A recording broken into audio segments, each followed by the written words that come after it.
to everybody, all Lagosians in Lagos, all Lagosians residing abroad and at home in Nigeria, and to the entire Yoruba race. There is a fundamental issue that has been bothering my mind. A great deal has been said about Lagos being a no-man state. Unfortunately, for those that are saying this horrible thing, the Yorubas have a genealogical record of all names of Yoruba indigents, which can easily be traced just like the Hebrews. By mere mentioning your father's name, let's say for example, you say your name is Adeniran, you could be asked, which Adeniran are you? Are you from Ijesha? Or are you an Adeniran from Ijebu, for instance? By mere mentioning of names, your roots can be traced, can easily, very easily be traced, and they would know that this is this person's child, this person's uncle. Exactly your family history would be told to you immediately. Now, the issue of Lagos being a no man's land, I could remember very well that my grandfather, who happens to be a Lagosian, told me that when slavery was abolished in the early 18th century, the mass exodus of freed slaves started migrating back to Lagos, precisely Badagry, which happens to be the outskirts of Lagos. Some of them even came together and raised over $4,000, and it's recorded in history, to actually charter a boat all the way from West Indies to come back to Lagos, to Badagry. From Badagry, they were able to trace their roots either through their names or their tribal marks.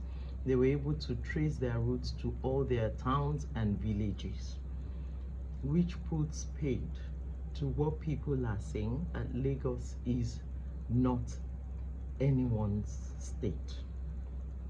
My great-grandfather was called Adamo, and the name was changed by the slave masters or by the Oyimbos to Adamson. Out of my family was my great uncle that was called Baba Adale. Baba Adale was one of the sailors that actually manned vessels, ships, all the way from Brazil to Nigeria, and they settled in Brazilian quarters. Their family house is still there till today. All this happened before the formation of Nigeria. That is how Lagos became a colony, and after which it was annexed during Awolowo time and became part of Western Nigeria. This Lagos is so essential to the West because it's their gateway to the rest of the world. Now, God actually created tribes, and I don't want to believe that God that created tribes made errors. In Nigeria, we have three major tribes. We have the Yorubas, we have the Igbos, and we have the Hausas.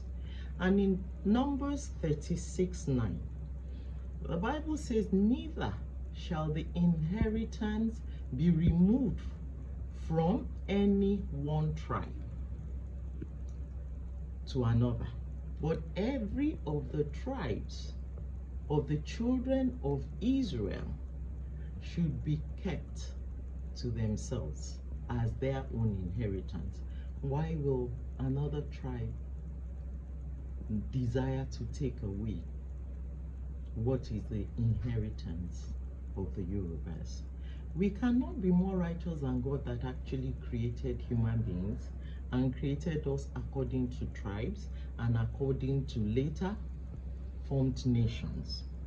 Let's respect God and also respect ourselves. That is my advice to every Nigerian, so that we can cohabit peacefully together. Hence my appeal to all and sundry. Let's join hands together and vote in Sanwo-Olu to be our next governor of Lagos State. And he's such a wonderful Omoluabi tó ń sanwó Èkó.